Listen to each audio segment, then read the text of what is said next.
As I watched the lecture of Shannon Ebner's video last week, I was struck by the scale of her work.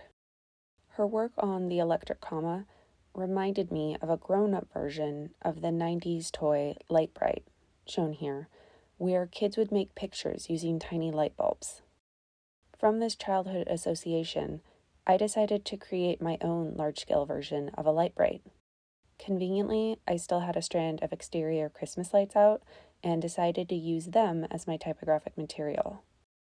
I knew I wanted a grid to work with in this process, so I began considering what material options might satisfy my need for structure.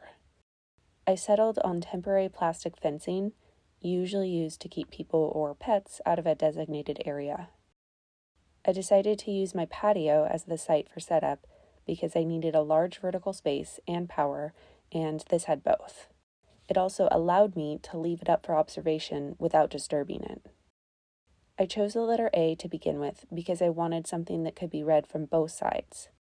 After I hung up the fencing, I determined a system for my letter: 3 squares up, 1 square over. I finished mid-afternoon and documented the site over the next few hours until dark. To add another element to my experiment, I used 3 digital cameras to capture images. I used my iPhone,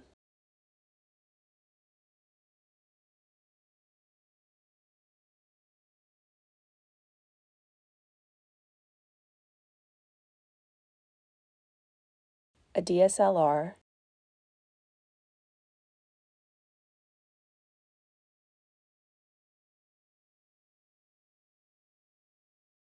and an old digital camera I had from 2006.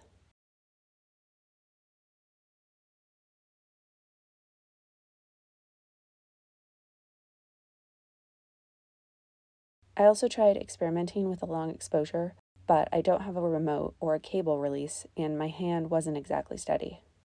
A few of my initial observations. The colored lights were distracting.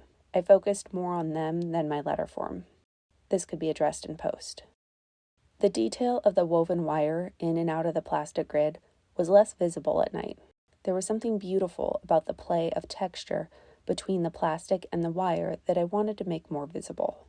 It also occurred to me that I had created an absolute structure.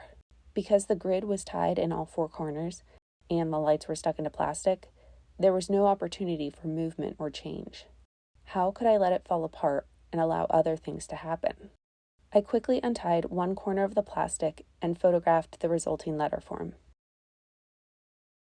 It produced a softer structure. I also decided to translate a couple of images into black and white.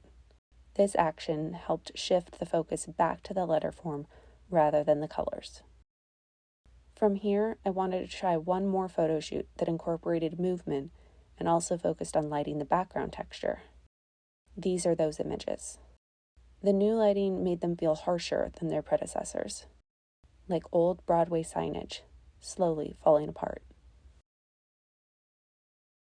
I realized in putting together this video, I didn't address a couple points throughout the process. In all, I took over 80 photographs. I'm only sharing a few, otherwise this video would be 12 minutes long. After the first round, I decided only to use the DSLR because it offered a sense of depth the other 2 didn't. I recognized that I chose a letter that could be read the same from both sides, yet I mainly photographed it from one side. Why? I was also completely ignoring the connotation of my materials. It was intentional, but did I need to address it? Was the patio the best place for this installation? What would it look like if I took it into the studio, where the background was much more minimal? I was able to Zoom with Sarah Bonnickson on Monday, and we shared our respective work. Our conversation really helped clarify a few points for me. I read her a few of the questions I outlined a moment ago, and she asked me what I was most interested in and suggested I let that guide me forward. I realized I am most interested in texture, specifically trying to capture and present as much of the process of how the letters are formed, maybe even more so than the finished letters. Sarah commented that the removal of color in the last few images helped emphasize the texture and material, and also that my idea of taking the setup into a studio might offer more control for lighting. So, for my own analysis of what's next, I'd like to try capturing a few more images of the current patio installation, focusing more on the back side of the letter and highlighting the wire. But I'd also like to take this woven plastic object inside and experiment with lighting in a different setting. Thank you for watching this far, and any feedback is very much appreciated.